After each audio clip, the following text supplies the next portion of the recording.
Mono Rants at the Movies, a podcast where we rant about films you may have seen at house parties. I'm one of your hosts and jack of all trades, Mono, and bringing me the wrong type of beer is my co-host and master of none, Kira. It's a bear. Who cares? We all look For the purposes of this, it's a bear. Okay, I need a you wanted a Scandinavian bear. Look, you wanted a bear through illegal channels. Peter's great. You've just got to get the bear. Like Peter's painting services. It's brilliant. Yeah, you get what you're given. It's kind of like Hermes. Why make a problem when you don't have problems? Yeah, You fuck want it. a We bear? don't ask Here's a questions. Yeah, it's kind of like the back end of Moe's Tavern. Not panda bears. Although if he showed up with a panda bear, that would be fucking hilarious. Yeah, they might have noticed that didn't wander in. Because they're like, oh, it's a Russian bear. It makes perfect sense. Because it'll wander across Lapland and come in. Does he not say Croatian bear the first time? Yeah. And then later on it's a Russian bear. So yeah, if the third time it was wrong, it was a panda bear, would have just been fucking hilarious. There's something like ridiculous, like a fucking sun bear, like a New World bear, that's literally... Like, you can kind of explain off some shit. Like we the had, Russian bear, yeah. It like, wandered we had across a 3 countries. Cub, like, hanging out off the coast of Cork, a couple of years back. It was just like, yo. For, like, wrecking shit. But, so, like, yeah, it's not too, like, out of the realm of possibility in, like, mainland Europe that's all connected. Yeah, and certainly more easily explainable than trolls. Because, of course, today we were talking about Troll Hunter. Troll! Oh, I love this film. This film is very much dry ass. Oh, very dry Scandinavian Scandinavian humour. Oh yeah, very much so. It's very deadpan. It's lots of looks at people like, what? It's mostly hands. Yeah. And I mean, he is a comedian. The guy who plays him is a well-known Norwegian satirist and comedian. Not so much outside of Norway, but hey, he's fucking brilliant in this. No, this is a rare one we saw in the cinema when it came out as well. Yeah. I can't remember when I first heard about it, but I remember being like, oh yeah, I want to go see that when it comes out. And it was only on in like one cinema for like 2 days. IMC. Yeah, but well worth going to see in the cinema. Especially because it was found footage, and I don't like Blair Witch Project was like pretty much everybody's introduction to found footage. That's like our age. So I remember going to cinema to see Blair Witch Project and being like, I'm bored for most of this. So it was kind of one of those things where it was like, I don't know if this is going to be good or not. It's great. Because other things have tried to do this and have failed spectacularly, like Monsters. Oh, nah. Well, Monsters isn't found footage though. No, but it's kind of similar-ish. Well, there's a trailer for Monsters at the start of this film. On our DVD. Well, I think it's not how we ended up watching Monsters. I think you might be correct. We were like, that looks really good. That looks amazing. All the good shit's in the trailer. No, we're not giving out about Monsters today. We're talking about the awesomeness that's Troll Hunter. It's, as a found footage film, it's great because they kind of have the best of both worlds with the plot in that it's supposed to be a student film. Yeah, basically the whole premise of it is pesky kids annoying some bloke who's just like a bit weird. They're trying to make Boo Radley come out, like, for a lot of it. Like, at the very start, they very much are, like... Oh, yeah. No, but what I'm trying to say is he's like, are you following me? And it's like, yeah, they are. They've been, like, annoying him for weeks. In terms of it being a found footage film, the narrative helps because they are college students who are film students who know how to, like, make things look good. Yeah. So they can kind of stage it more as, like, a normal film. There's a lot more steady shots in this compared to your average found footage film. And it kind of tracks. It's not like in The Pyramid where we are like, how is this possibly supposed to be a found footage film where there's shots from like the monster where there's third person shots. This does not suffer from that. No, this is basically like one angle? Is there 2 at some point, or is it mostly just one? No, well, I mean they I think they are supposed to have a secondary camera with them, but it's mostly just Calais as the cameraman the whole time. But no, it's not your typical found footage in that sense of full of shaky cams and really hard to make out. Well, it's dark, but it's not really hard to make out what's going on because the camera's always fucking shaking around the place and cutting like crazy. No, there is 1 or 2 minutes where it is absolutely pitch black, but you can hear things going on. Oh yeah, it's supposed to be dark. It's not like, what the fuck is going on? Why it's can't I not tell? like, fucking I'm trying to watch Game of Thrones and having to turn up the contrast on your TV. you aren't supposed to see. If you can't see, you're not supposed to see. Tech Night would be proud. Yes. Nothing approaching the full 12 minutes though. No, but it's a load of like college kids who are, they think it's like a guy who's a bear poacher. Yeah. Which in Norway, Sweden, Finland, the bear populations are very heavily monitored and controlled by the government. Oh, it's a big thing.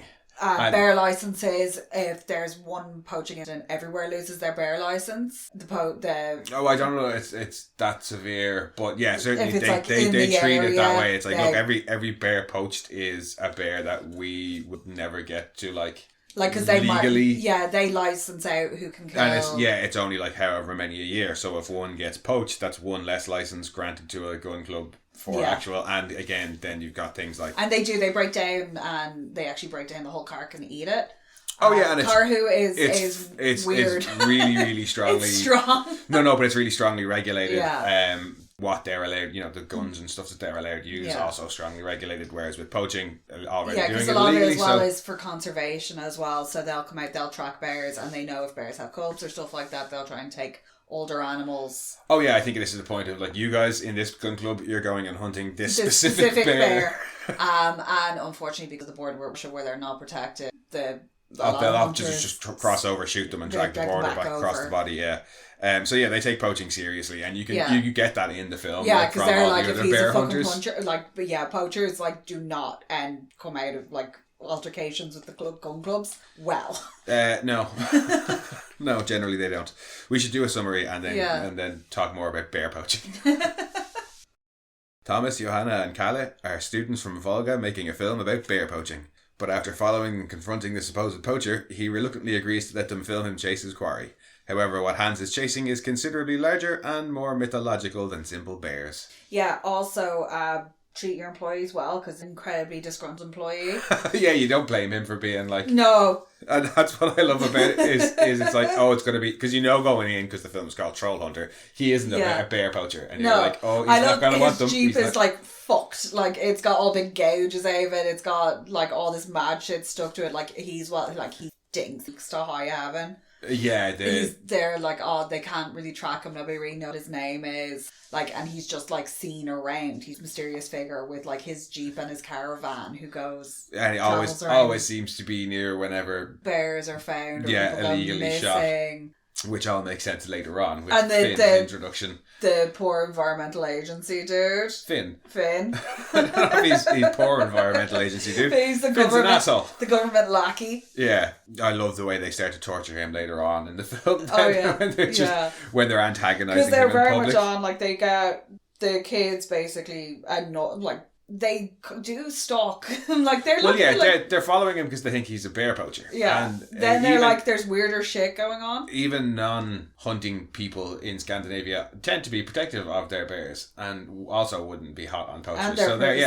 They are kind of like stalking him at the start of the film. Yeah. Well, they're like sneaking up and like trying to they address him like at the start, and they're like, "Hey, can we interview you?" And he's like, "No, fuck off," and just turns and leaves. Then they start following him around on, like, they follow him onto one ferry and then onto another ferry, and then they try and talk to him again, like on the ferry, and he's like, "No, fuck off." Yeah, that's when he's like, "Are you guys following me?"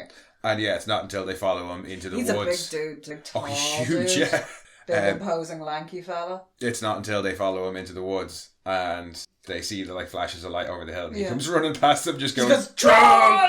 That's very much bugs. Yeah. After that, when their car gets wrecked, he's like, "Well, yeah, fuck it. I'm sick of this shit. I may as well let them film." And they're like, "Yeah, why are you telling us all this?" And he's like, "It's a shit job. I don't get like overpay. I don't get this. I don't get that. Nobody recognizes me.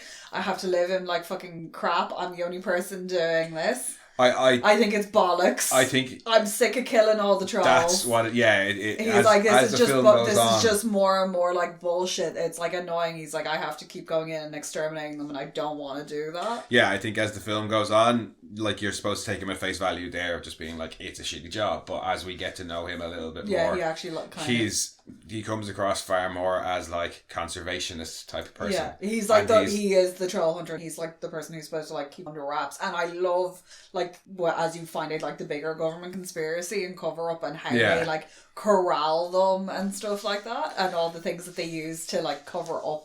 Like that it was a tornado. A dude showed up with like all this meteorological evidence and maps and satellite images and shit like that. And then a big fat check. I like the idea. It's only implied, but I like the idea that the TSS, or the Troll Security Service, is probably only about 8 or 9 people. Yeah. Because Finn is the one going out, like he's the director of the TSS, but he's still the one going out with the it's literally like 4 dudes with the footprints. Yeah, they like put fake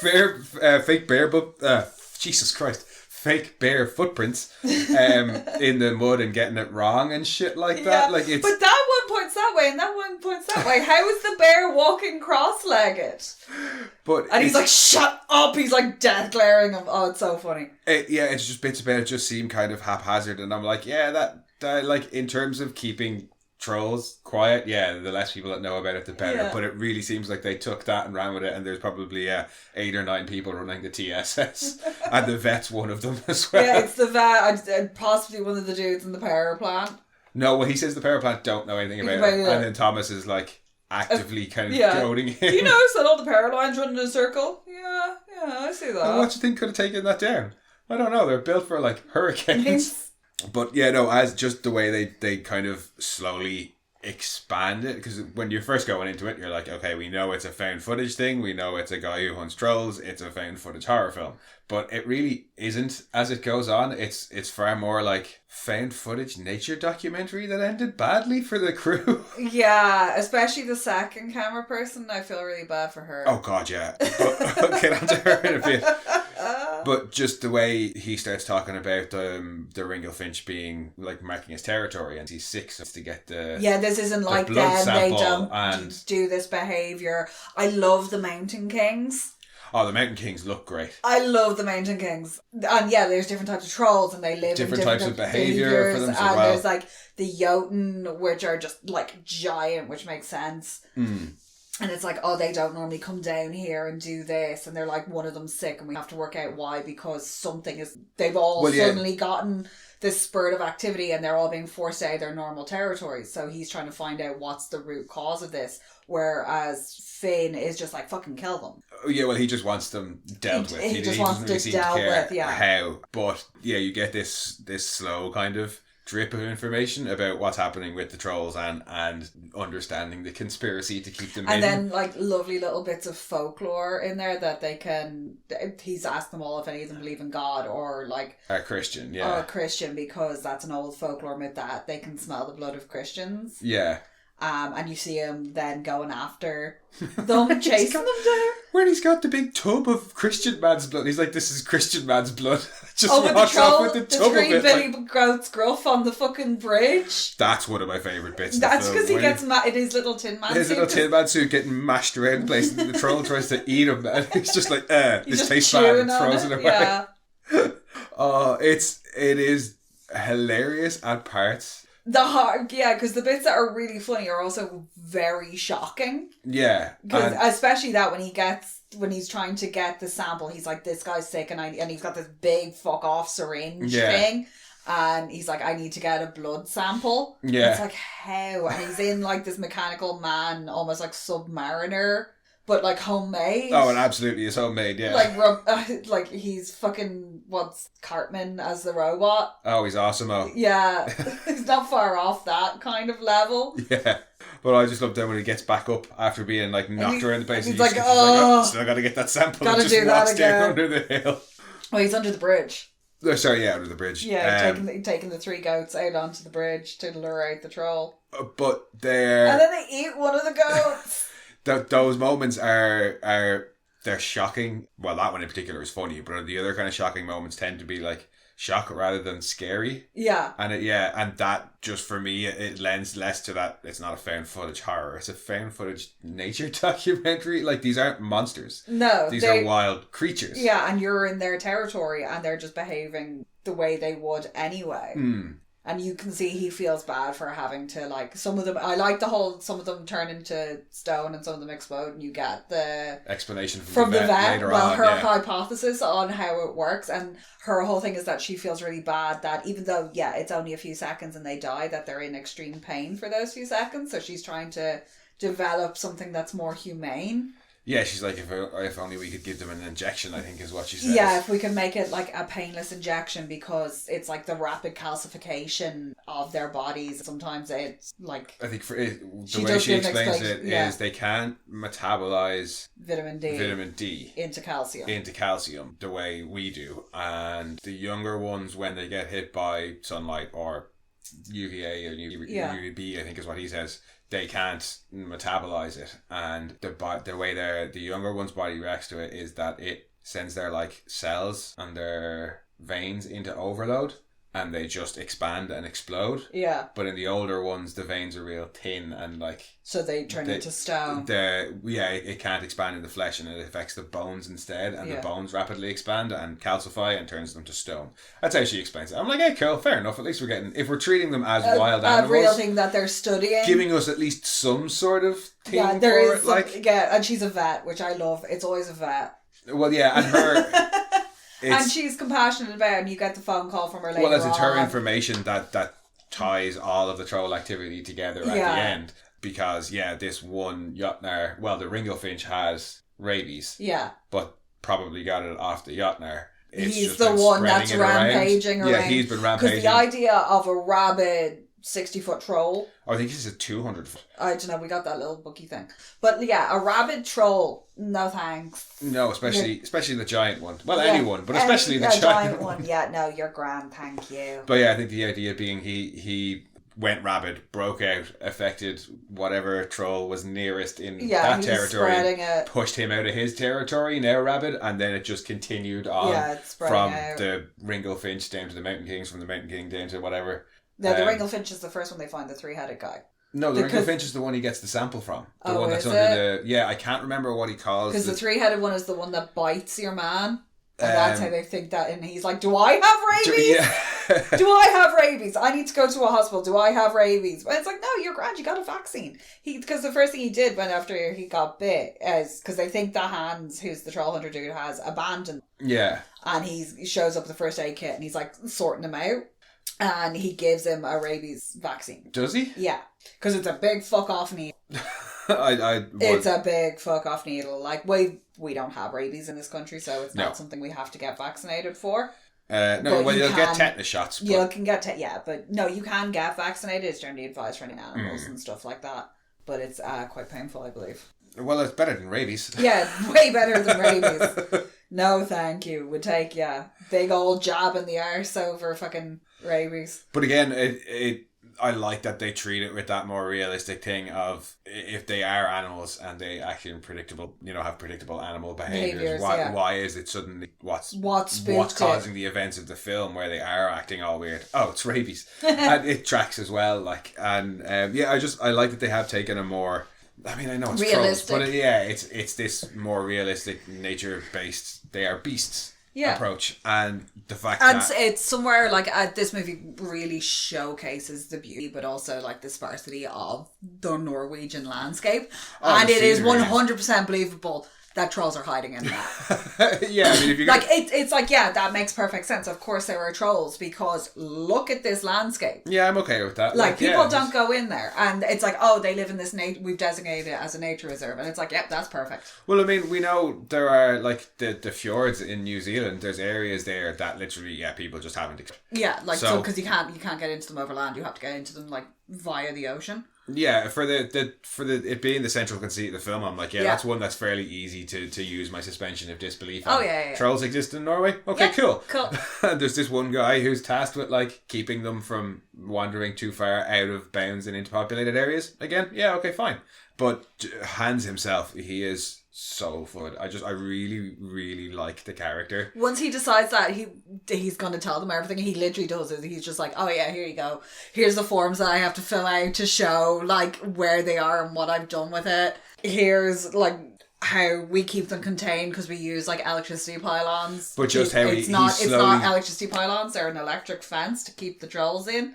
The way he slowly commits to telling them everything almost kind of like sets in motion his course of action for the rest of the film. I think he's just so done because it starts with him being like so done, and they've seen a little bit already, so I may as well let them see a little bit more. Yeah. And then Finn sees them, and he's kind of like, well, cat's out of the bag now. I may as well let them film fucking everything. Yeah. And then he kind of like, this is just assumptions, but he's probably then, as the film goes on, he's like, well, one of them's dead now, and that's on me. And well, he I'm did also warn kind them of numerous times. So not that, but like something else has gone seriously wrong with the trolls, and I'm having to kill a whole load more of them, and I'm about to expose it all. Probably not going to end well for me. And then when it comes time to kill the Jotnar, he's just like, I'm done. Yeah. And I'm off into the wilderness now. Goodbye. Which is basically what he does. He's like, I'm going outside now. That's exactly what I had in my head. It's very much like, I'm going outside now, and I may be some time. Yeah. Like this guy who has just been a nobody he's for been his a entire ghost, life. Yeah. He's been a he ghost. Was like, what was it they were saying? Like he says himself he was a Navy Ranger position. And he's been doing, the film is set in 2008 and he's like, he's been doing it since the 1970s when he said he had to go in and it was a massacre, and he was like, even little newborns that couldn't walk yet. Yeah, it's pregnant females, children, and newborns that couldn't walk. And I wiped out all of them. Yeah, you just, from the start of the film where you think he's this grouchy, like, well, he's bear the only, poacher. like, he's the only person who's been around the trolls almost consistently. Everyone else views them as a menace, and he actually sees what they are. So like that's it. He's like, well, maybe, you know, if the rest of the world sees it, they can do something about it. And he says that, I'm guessing as well, that the TSS also kind of started off with good intention, because when he's telling the story about the massacre, he says him and the TSS tried to tell the government it was a bad idea, but to build a tunnel through, like, they were forced to do like it. One of the reserves, and they made him go in and kill everything. And from what we get of Finn's attitude seems... That really resonates, because it's very similar to all the protests here to not building a motorway through Wing Valley. Yeah. It's like ancient mythical beasts that are real, and this is their home. I think there's a lot of satire that goes missed by non-Norwegian audiences to do with Finn and his government approach, and I think that maybe touches on a little the fact that when he had to go and do that massacre thing in the 70s, the TSS were on his side saying no, we shouldn't do this, and now Finn is very much like, just go and kill them, we'll cover it up, just go and kill them. You do that, we do this. And he's just done with it, and then we'll get in Peter and his painting services afterwards. But he just becomes this real tragic hero by the end of the movie, and it's so unexpected, because you go in thinking, ooh, found footage horror film about, like, trolls, this would be cool, and you get treated to this weird nature documentary with this incredibly tragic, with this incredibly tragic hero in it, and it's just not what I expected at all the first time we watched it. This thing where you're left with this, like, no, we should be more careful about, like, native creatures and things like that, and not cover them up, because, you know, stupid troll knocked out the DSL. Crappy troll knocked out the DSL. Now it takes 2 minutes to get the tits. There's shadowy footage of a troll in Finland. Trolls aren't real. Had you explain all the dead unicorns? Oh, yes. I also like that they had tails, because that made me happy. I was like, yes, trolls should have tails. Well, the fact that they are real, proper, folklore-y looking trolls is one of the things that I really, really appreciate about this. That they haven't got... Like, the three-headed guy, I was a bit like, well, whatever, but it was taken... They took a lot of design from, like, old, like, folklore drawings and designs. But the Mountain Kings, in particular, they look like trolls in the Moomins. They're fuzzy with the big noses and a little bit like bald face, but fuzzy everywhere else. And they have just a normal human feet but whippy tails. Yeah, look like they're wearing like a little like fur coat type thing. Do you remember the crew? Tosser lad. Sorry, excuse me. I think the big three-headed giant is called a tosser lad. Okay, I thought you were just made a new insult. No, it just came to me. Also, he looks like Muzzy. Yes.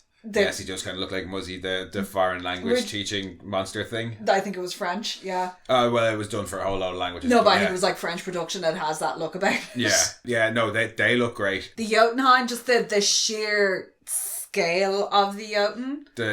Especially because he's in like this real, they're quite far north, and it's this really like expansive valley. And you can still see him, like you can't even see him coming. Like you get a really good look at him. You get a really good look at, if I'm correct, the 3-headed one, the tosser lad. Yeah.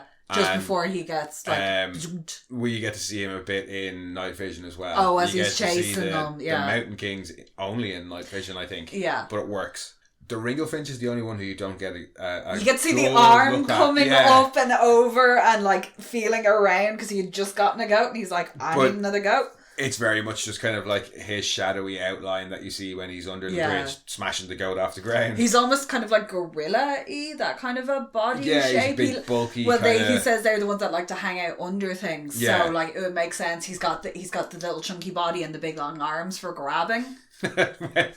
when they find his like stash and Finn is there telling the news that like, yes, occasionally Russian bears will have stashes of food, much like chipmunks or squirrels. It's like, they're really adept at living in cold climates, so they will store food.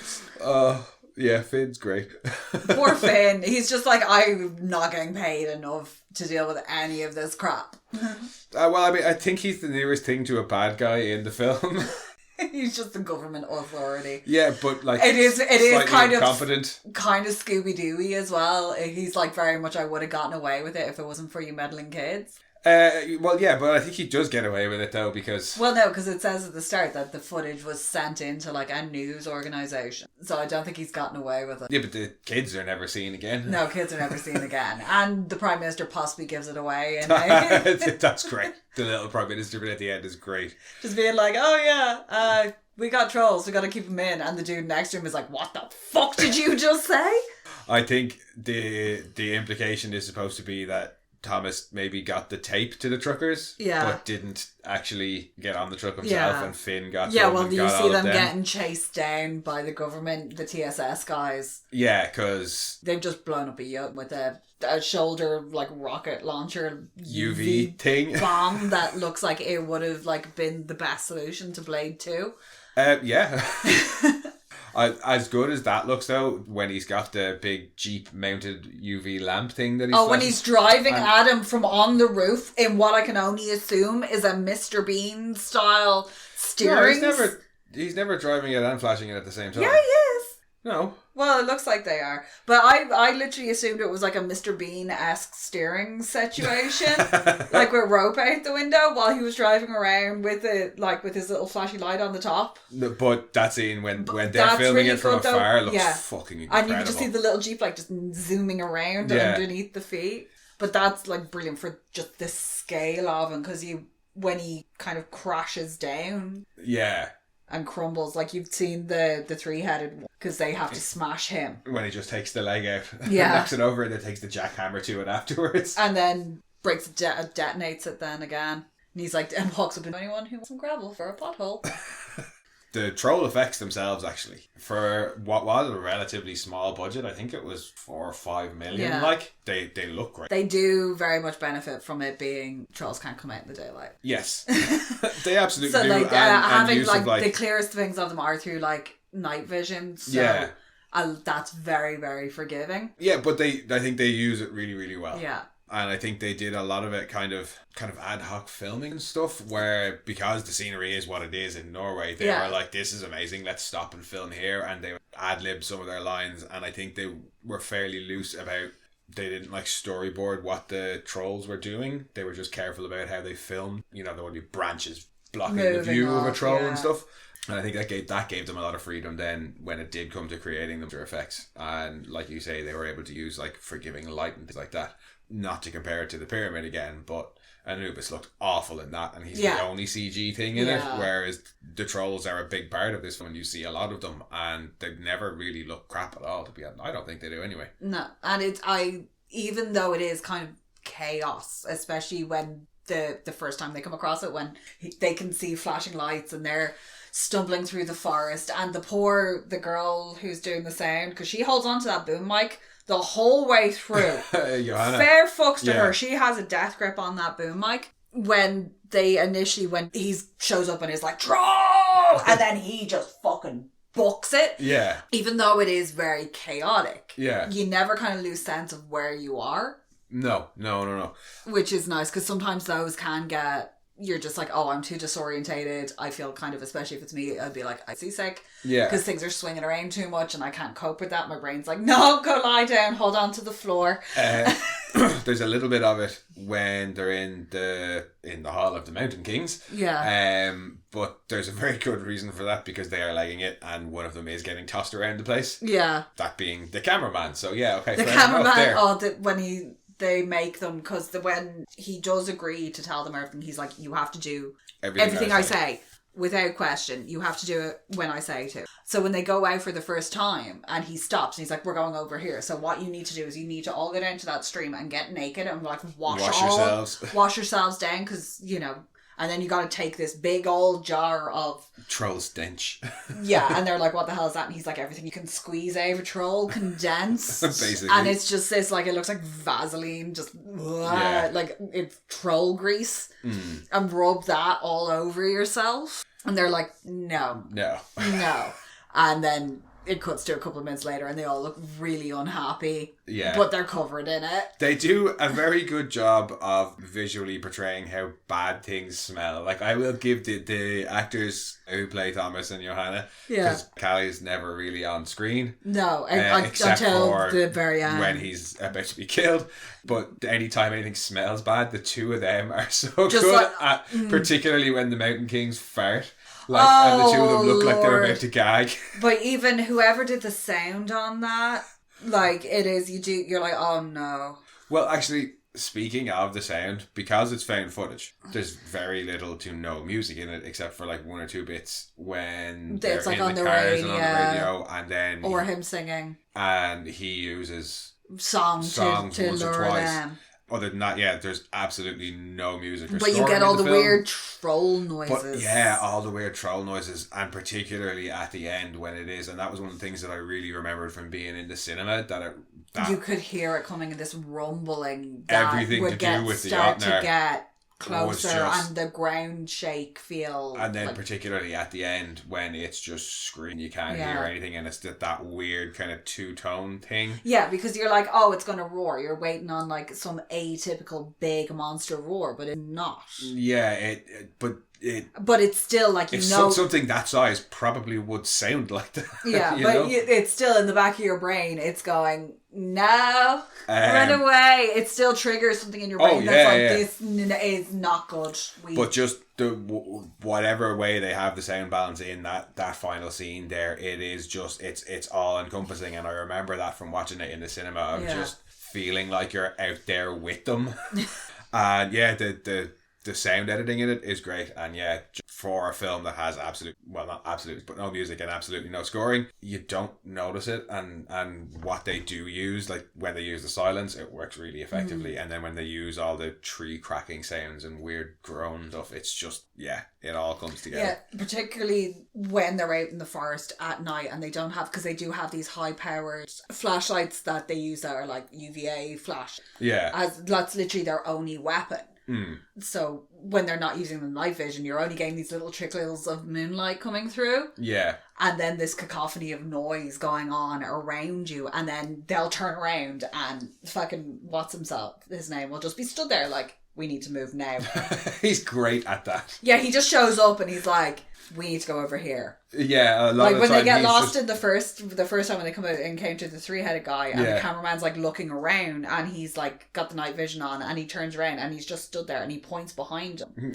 And as he pans a little bit further, you can see the tail and it goes up. Yeah, the tail and you get that big pan up of him as well, and it's like, your man's just like, we're going over here, come on. Everyone else is like fucking shitting themselves and he's like just out for a stroll.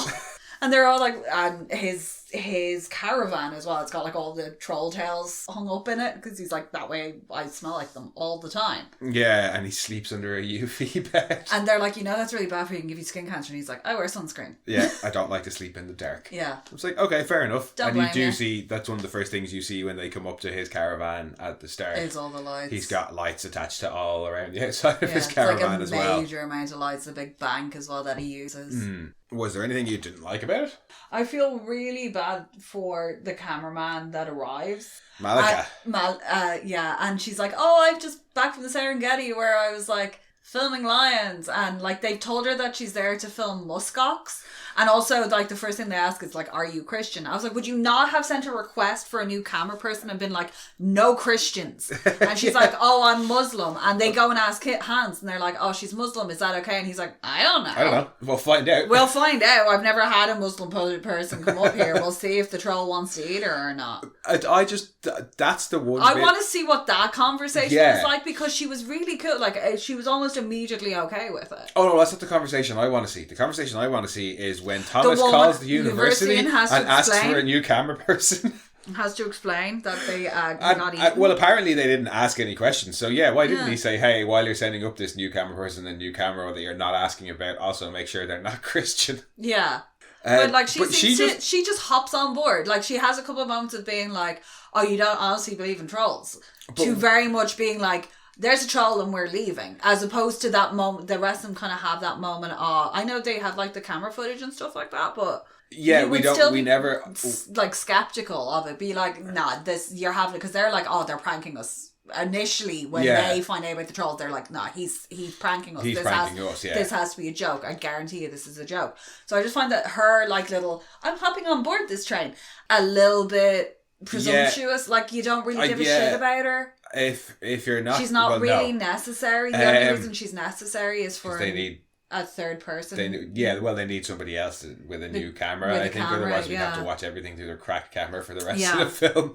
Yeah, it's kind of weird. If she had been a little bit more completely freaked out when they see the to the point where like one of them had to grab her, like she either give us a scene where it's explained to her that they exist and she has a bit of trouble dealing with it, so they show her the footage. Like, because the only thing is her going, "Do you really believe in trolls?" and everybody turns and looks at her. Yeah, or have us show us her freaking out, because I often feel that as well. She just accepts it, and we never get to see how or why she comes to the acceptance. Also, I would have liked to have seen the troll, you need to rub this on yourself conversation again, just to be like, what?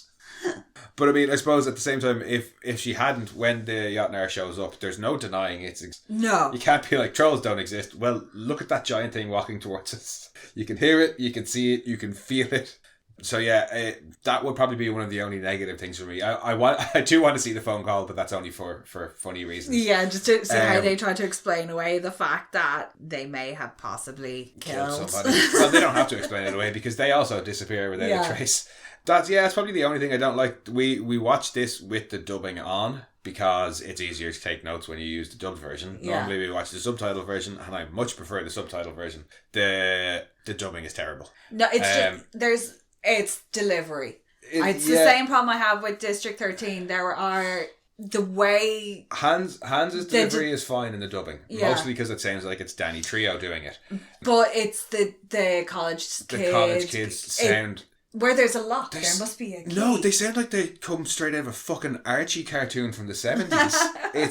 It's too weird and high pitched, and like, it's a little bit too much Happy Days for me. But again, that's just the dubbed version. Yeah. I'm quite happy to normally watch the subtitle version, because that's the way we normally watch it, and it is a foreign language film, so I'd rather watch it there. I do find you get more, especially if you're reading it, you get more. You get better translations. Yeah, because there's a couple of things we noticed in this that were like, when they're crossing into like another province and they say something and it's obviously untranslatable. Yeah. Or doesn't make sense when it's translated. So they just leave it in Norwegian. Yeah, and I find there's always things that you miss if you're watching or if you're listening to the version instead of reading the subtitle version. That's just me though. But it wasn't great in this. But I always find not that I don't care about the college kids, but I'm like, you don't get an awful lot of them. Thomas is that kind of, I've got something to prove, I'm real driven, but he's also a college student, so he takes it way too far. Yeah, like he's like, oh my god, did Michael Myers, or not Michael Myers. Did Michael Myers stop? No, he kept walking steadily towards his next victim.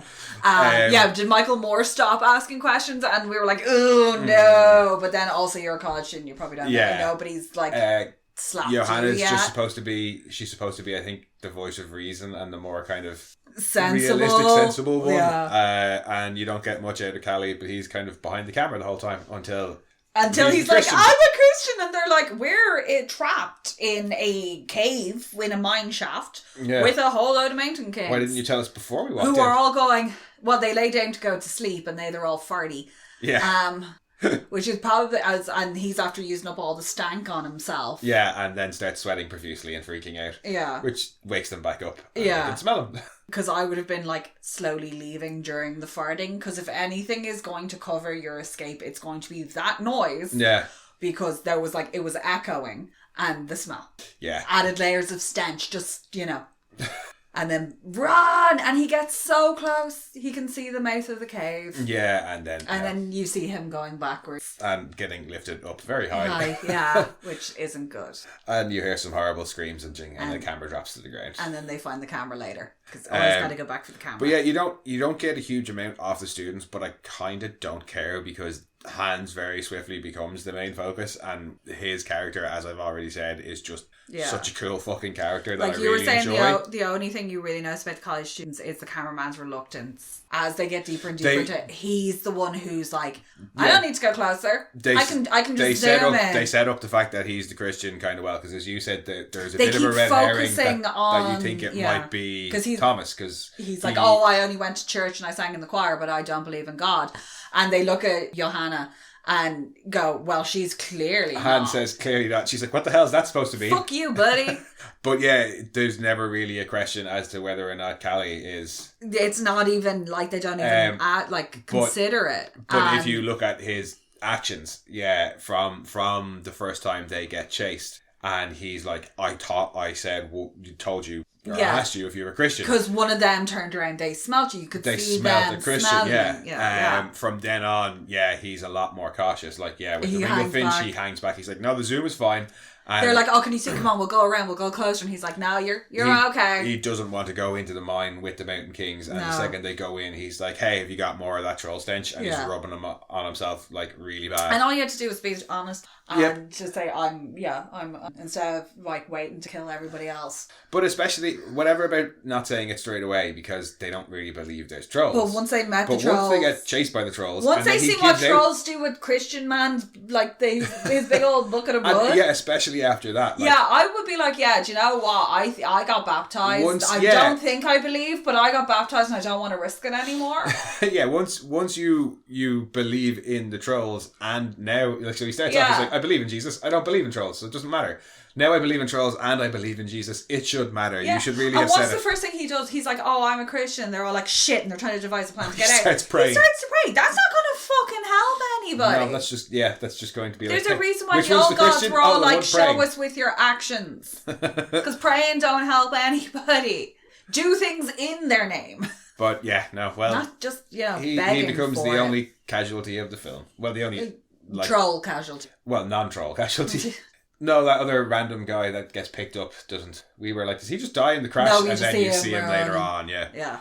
But no, I think the stuff with Malika is probably the only thing that I just feel really bad for her, and I just feel like she just immediately is on board. There's never any question as to her acceptance. Like, not that of you really get. There's the bit of where she's like, you don't seriously believe in trolls, and he's like, what do you think a squirrel did all this knocking down of trees? Yeah, a squirrel rampage through here, and that's it. That's the only thing you get. If they maybe gave us because it's not a very long film, we could have another 2 or 3 minute scene where she is. There are a couple of deleted scenes. I don't remember it. That could be. No, but they do is like it.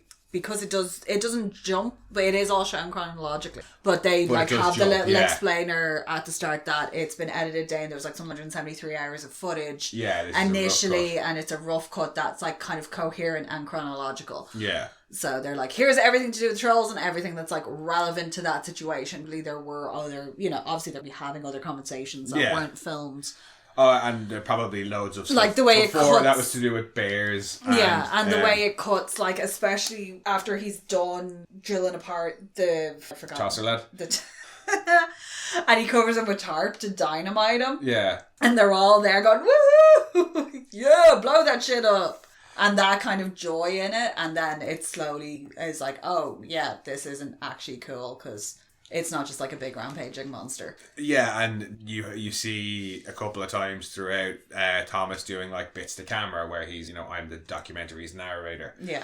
and he's talking about hands, and the way he talks about them changes over time to the last one where he's like, yeah, this guy basically is a hero. He's been out here keeping us safe for no thanks. For decades, nobody knows him. Among these, and he doesn't say it, but he's, you can kind of see that almost Thomas is starting to think that way as well. Like, he's been out here protecting us from things that we don't even know exist. Well, not that we don't know exist, but things that are just in their own nature. Like, this is their land originally. Yeah, they're not doing anything wrong, but we still need to be protected from them, and that's a very thankless job that this poor bastard has. That nobody knows he's doing. But yeah, no, I still really, really, really enjoy this. Like, it's not one that I'd throw on.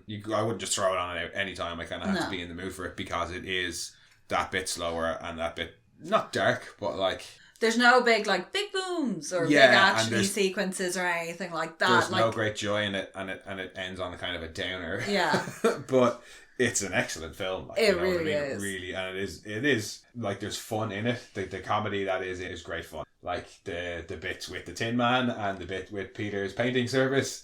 Like the whole fake bear. Yeah, all the stuff to do with Finn is great. The power station guys are... Who was just like, what do you mean? Yeah, it's kind of weird. But anyway. But yeah, it is that weird kind of dry Scandinavian humour, and I very much enjoy it anyway. Yeah. But it's not a found footage horror at all. It uses that framing at the start. It becomes something different that I thoroughly enjoy. Any other high points for you? No, but this was this is the same director that did Rare Exports. No, it's not. Oh, is it not? I was thinking it is. No. The guy who did Rare Exports also did Iron Sky, I think. But no, this is the guy who went on and did The Autopsy of Jane Doe. And more recently did The Voyage of the Demeter. Yes. Of the Demeter. Haven't seen The Autopsy of Jane Doe, but we really should watch it because we know the Jane Doe. Yeah. And I've quite wanted to watch The Voyage of the Demeter. Yeah, I didn't realise it was made by him, and I can't remember the director's name. I probably mispronounced it anyway. Because I will not be watching Nosferatu, so... No, I have no interest, but I was interested in The Voyage of the Demeter, because at least it's a different angle to look at the Dracula story from, and given the way he approached this story, I'd be even more eager to watch that now. Being nature conservation. Fuck yeah! Let the trolls, let the trolls live. Stop fucking killing them. Because presumably because I played that fucking Sasquatch mission in Red Dead Redemption. Oh, yes. Yeah. And it's no, if I'd known this at the start, I wouldn't have killed them all. Why is he so sad now? It is. There's a whole load to appreciate about this film. It's one I'm generally always happy to revisit.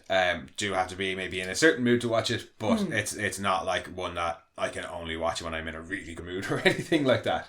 No, and it's the only acceptable use of In the Hall of the Mountain King. Only acceptable use. No. It's great use though. It is great use, but I actually think they could have worked in more of Peer Gynt throughout it. It's only in the DVD menu at the start. I know.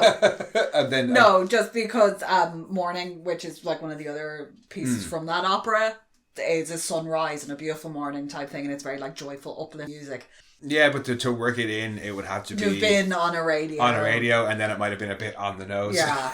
But no, excellent film all around, and I would highly recommend people go and rewatch it. I'd say watch it, but you've obviously watched it before if you're listening to us talk about it.